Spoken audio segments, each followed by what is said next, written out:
Oh. Okay, so we're going to start off with the exploration. So it has you kind of look at patterns with perimeter and patterns with area of a rectangle, okay? So what I want you to do is fill in the tables for area and perimeter. I want you to do the graphs for area and perimeter. And then I want you to go through questions 1 and 2 together with your groups, okay? So fill in the tables, fill in the graphs, and answer questions 1 and 2 together with your groups. Go ahead. Okay, so perimeter. How do we find perimeter? Add up all the sides, right? So it tells me right now that the side values are x and 2x. So if I get an x value of 1, that means this side is 1, this side is 2, this side is 1, this side is 2, right? So add those all together and we get 6. If the x value is 2, then I would be 2 and 4. So 2 and 2 and 4 and 4 would make, what? 12. Okay. Then if x values are 3, then the sides are 3 and 6. And we'd end up with 18. If the x values are 4, we end up with 4 and 8. And the x value, and the perimeter is 24. Okay. And then if x value is 5, then the side values would be 5 and 10, so that would add up to 30. Okay. So let's talk about this. Did you see? So we're going to kind of address the pattern thing in the midst of all of the problems. So did you see any patterns with the table? Adding 6. Adding 6 to what? On which value? The perimeter, right? So the perimeter was adding 6 each time. What was happening to the x value each time? Adding 1. And both of those are important, okay? Do you guys remember talking about rate of change at all in middle school? What was the fancy algebra word we used for it? S word. Slope, right? So slope is the fancy algebra word, okay? We're going to talk about it as rate of change, okay? So what we are concerned with as of right now is that the ratio stays the same, okay? So here the x's are all going, oops, get my pen. The x's are all going plus 1, plus 1, plus 1, okay? The y values or p values here are going plus 6, plus 6, plus 6, plus 6, right? So the ratio that I'm worried about is this one right here, 1 over 6, or actually 6 over 1. We always do y over x. So 6 over 1 is the ratio. Does the ratio stay 6 over 1 the entire time? It does. Do you know what kind of data that creates if the rate of change is always the same? Yep. That is linear data, right? So if I'm ever looking at a table and my rate of change is staying the same throughout the table, that's how I know that that's linear data. Okay, so you might want to put yourself a little note over here. Same rate of change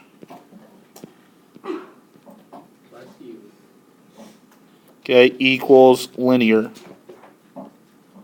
Okay, same rate of change equals linear. What happens when I graph this data? What's it form? A straight line, right? Which again shows you that it's linear. So if I'm graphing my data 1, 6, 2, 12, 3, 18, 4, 24, 5, 30. Ooh, I skipped one there. 5, 30. There we go. Whoa, what happened? I missed. Oh, okay, I missed 24. Thank you. 5, 30. And that creates a straight line. Again, the graphs are honestly the easiest ones that we are concerned about, okay? If we're trying to tell if data is linear or nonlinear, obviously if a graph has a straight line, it's linear. If it's not linear, okay? All right, let's look at B, okay? So finding area, okay? So finding area. So area is base times height, right? So if I want to get rid of this stuff that's over here already, okay? So now if I use, what's happening? Oh goodness. There we go, okay? So now if I'm doing area and I have an x value of 1, then it's 1 and 2, right? So 1 times 2 is just 2. If I have an x value of 2, it's 2 and 4, so 2 times 4 is 8. X value of 3, my sides are 3 and 6, so 3 times 6 is 18. If my x is 4, then my sides are 4 and 8. So 4 times 8 is 32. And if my x value is 5, my sides are 5 and 10, which 5 times 10 is 50. Okay, so let's look at our rate of change here. So what happens to my x values? Yeah, just adding 1 each time, right? So that one's nice and simple. With my area values, or my y values, 2 to 8, I'm going to add 6. 8 to 18, I'm going to add 10. I feel like I messed something up. Did I mess something up? No. Okay. 18 to 32, I'm going to add 14. And then 32 to 50, I'm adding 16. Or no, 18. Excuse me. Okay, so what's happening with my rate of change here? Is my rate of change staying the same? No. It's not, right? It's changing each time. First, the ratio is 6 over 1, then it's 10 over 1, then it's 14 over 1, then it's 18 over 1. My rate of change is changing, okay? So that's when we know this kind of data is nonlinear. Okay, this kind of data is nonlinear. Next semester, we will learn a couple different specific types of nonlinear data. We'll look at exponential functions and quadratic functions. But for right now, we're just going to classify it in 2 categories, linear and nonlinear. Okay, so if you don't have a constant rate of change, you know you have nonlinear data. It's very obvious from a graph, again, if you have nonlinear data because it won't form a straight line. So if I graph my ordered pairs here, 1, 2 is going to be pretty low to the bottom. 2, 8, 3, 18, 4, 32, 5, 50. So you can see it's kind of curving upward, right? It's kind of hard to see, but it's more of a curve like this, right? Versus a straight line. So again, you know if it's not a straight line, that it is nonlinear data. So the graph is probably the easy part. It's a little bit more challenging from a table to figure out if it is linear or nonlinear. But hopefully I gave you a little bit of a strategy there by looking at the rate of change, okay? So 2 big things we want to be able to learn from today. We want to be able to learn the differences between linear and nonlinear. And then we'll look at some multiple representations of data on the back. So linear, if you want to put yourself some notes in here, from looking at a function, okay? So if you're just looking at the equation of the function, you want to look for no exponent.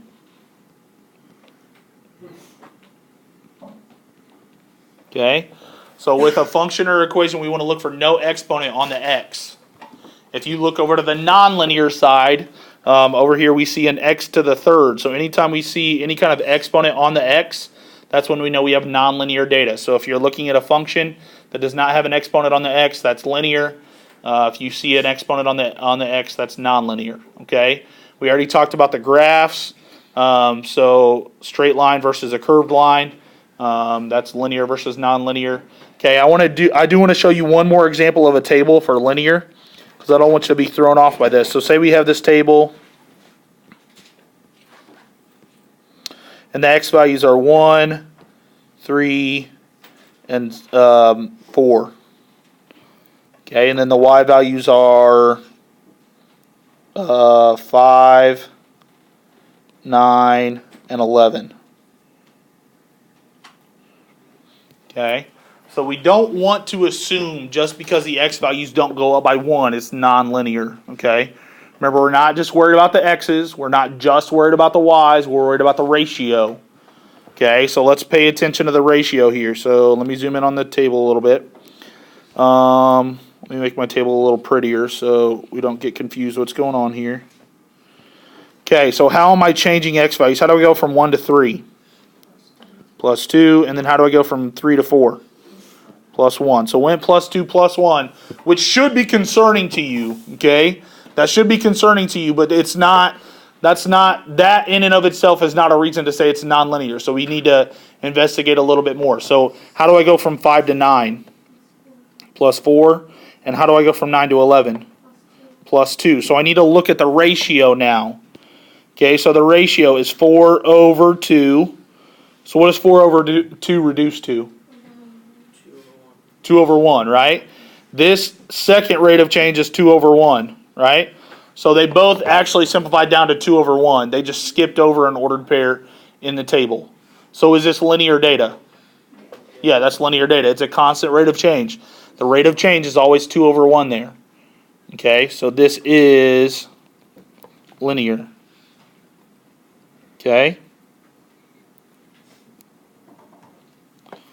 Because that 4 over 2 reduces to 2 over 1, and that second one's 2 over 1. So constant rate of change means it's linear. Okay, so just be on the lookout for that. Be careful with that. Just because you see the x values not going up by 1 does not mean that it is not linear. Okay? All right, can I get a comfort level on linear versus nonlinear? 3, 2, 1, 0. Good. Looking good on linear versus nonlinear. Okay, let's look at the back. Okay, so on the back side, we want to be able to write data in multiple representations. Okay, so there are 5 main representations of data that we're going to look at. They would be ordered. Oh, what am I doing here? I don't want that. I want the highlighter. There we go. So they are ordered pairs. That's the most common one that we're used to seeing. Okay, so with ordered pairs, obviously it's just ordered pairs. That's a relation full of ordered pairs. We know how to find the domain and range. We know how to tell if it's a function or not, those kinds of things, okay? Putting it into an input-output table is very simple. You just take the ordered pairs. Is an ordered pair set up as x comma y or y comma x? Which one? What is it? X comma y, right? It's always alphabetical order, so x comma y. So as I'm filling in my input-output table, you put x's in the x column, the y's in the y column, right across from each other in the ordered pair. So -1, comma 2, 0, comma 3, 1, comma 4, and 2, comma 5. Okay, filling in the mapping diagram is really similar to a table, but you put all your inputs in a bubble, all your outputs in a bubble, and draw arrows from each one. So let me zoom in. Oh, I already zoomed in. So we're going to do -1, comma 2, 0, comma 3, 1, comma 4, and 2, comma 5. It is worth saying here, okay? So remember when we were doing domain and range, how if we had repeating values, we did not write them twice in the domain and range? You do mapping similar to that, okay? So say I had 2 input values of 5. I would not write 5 twice in the input bubble. I would just write 5 once, and then there would be 2 arrows going out from it to its 2 separate outputs, okay? So just be careful on that one. And then graphing, you guys all know how to graph at this point, I hope. So we're just graphing the ordered pairs, right? So we have -1, comma 2. We have 0, comma 3, so that's over none up 3. We have 1, comma 4, and we have 2, comma 5. And we can see from that graph that that's linear data, right? If we went back to the table again, we would see that it's linear data. There is one more representation of data. I would argue probably the most important, or one of the most important for us in algebra class, and that's the equation. Okay, so one of the most important skills that we have in Algebra 1 is being able to write equations from all different kinds of data.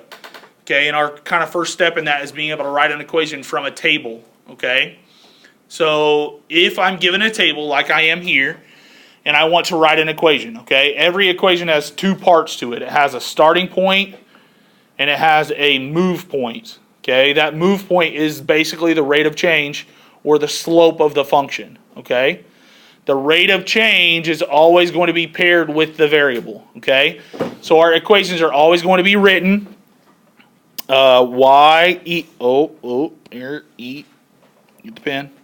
Y equals, so always start there. Then I need the rate of change. So let's figure out the rate of change here. So are my x values going up by 1 each time? Yes, they are. How are my y values changing? Just adding 1 each time, right? Plus 1, plus 1, plus 1. So once I find that rate of change, that value goes in front of x. So it's just going to be 1x. Okay, y equals 1x, so I start my function that way. And then to get the starting point, I use my expectation of my ordered pairs, okay? So these points that are in my table are expectations. Let me just use the point 2, 5, and it doesn't matter which point you use. Say I use 2, 5. That tells me if I plug 2 into the function, I should expect to get 5 out. That's what I mean by those ordered pairs are expectations. If I plug a 2 into the function, I should expect to get 5 out. So 2 is my x value. So if I come down here to the function that I've started, okay, and I have 1x. So I take 2 and I plug it in for 1. So 2 times 1 is 2. I don't want 2. I want 5 out, right? That's what my table tells me I should expect. So I've plugged 2 in. 2 times 1 is 2. How do I get up to the 5 that I want? I would just have to add 3. So then I do a plus 3 on my function, and I'm done. If you want to check it with another ordered pair, that's fine. Let's check it with another ordered pair. So say we have 1 comma 4 right here. If I plug 1 in, 1 times 1 is 1, plus 3 more is 4. So that gives me the proper output, so I know my equation is correct. Okay. This is a huge skill, being able to take a table like this and write an equation from it. That's huge. Okay. The other representations of data are pretty simple, right? Filling out a table, making a graph, filling in the ordered pairs, those are all pretty simple things. But being able to write an equation is challenging. Okay. So let's do one more together. Actually, yeah, let's do one more together. Okay, we'll do this number 1 problem right here together. Okay, so let's look at rate of change first. Okay, so the x's are all going up by plus 1, plus 1, plus 1, which is good. That's what I like to see. Negative 1 to 2. How do I go from negative 1 to 2? I'm adding 3, right? From down at negative 1 up to positive 2 is plus 3. 2 to 5 is plus 3. 5 to 8 is plus 3. Is this data linear or nonlinear? It's linear, right? So, sorry, I kind of skipped over that. In the directions, it says determine whether it's linear. If it is linear, then write the equation. So we know this one is linear. So let's go ahead and write the equation. So we know we start with y equals. Why did I write plus 8 right there? Why'd you guys let me do that? Sorry. I don't know where that came from. It was plus 3. Oh, probably. Yeah, okay. All right, so we have y equals. What's my rate of change? 3, right? 3 over 1. So it's just 3. So this is my rate of change. So I have 3x. Okay, whatever that rate of change goes in front of x. And now use an expectation. Okay, R2, which one do you want to, which order pair do you want to use? 2, 2. Okay, so we're going to use this 2, 2 right here. So if I plug 2 in for x, I should expect to get 2 out for y. Okay, so plug 2 in for x right here. So 2 times 3 is 6. How do I get from 6 that I have down to the 2 that I want? Subtract 4. So subtract 4 goes onto our rule, and then we're done.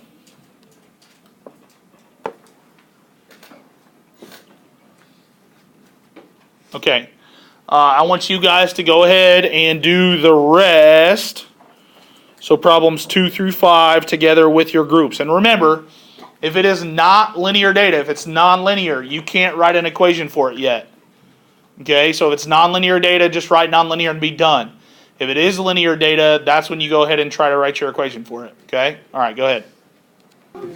Okay, so looking at number 2, my x values are all going up by 1. The y values were going down 1, up 3. Is that linear? No, so that's nonlinear.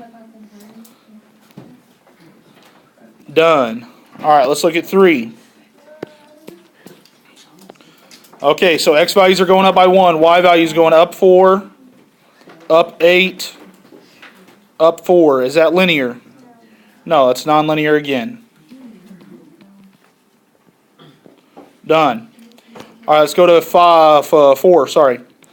All right, so on 4, x values are going up by 1. Y values are going down 4, down 4, down 4. Is that linear? Yes. Yes, it is. Okay, so we finally have one that's linear. Let's practice writing our equation. Okay, so it's y equals, what's my rate of change? What's my rate of change? Hey guys, focus please.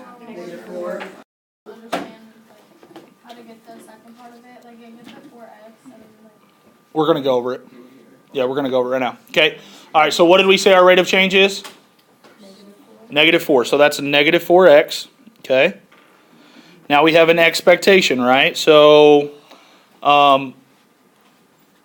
let's pick an ordered pair. So let's just pick this one, 1 comma 16, okay? So 1 comma 16. So if I plug 1 in, I should expect to get 16 out.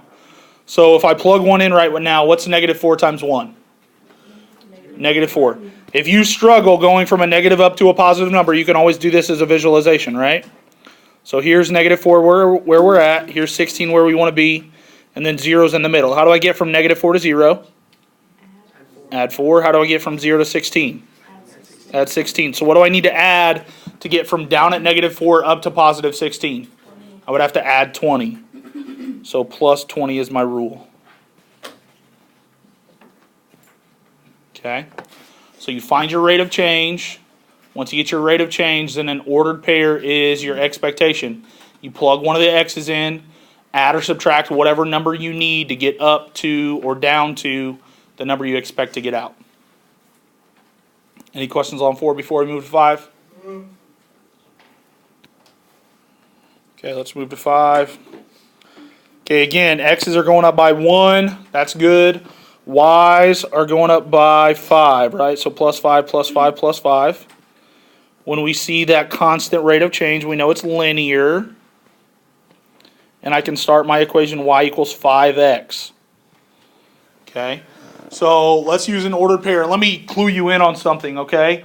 Not every table has this, but if you have a table that has 0 as the x value, that's a special point. Okay? Later on in the unit, we will call it the y-intercept. Because that's where x is 0, that's automatically the starting point. Because think about it, if I plug 0 in, 0 times anything is zeros, right? So it's going to wipe this out. 0 times 5 wipes this out. To get up to 100, I'm just going to have to add 100, right? So if you see that 0 point, that's great. That's automatically your starting value. But still, you can think about it as plugging in the x value, seeing what you need to do to get up to the y value, okay, or down to the y value. Okay, any questions? Okay.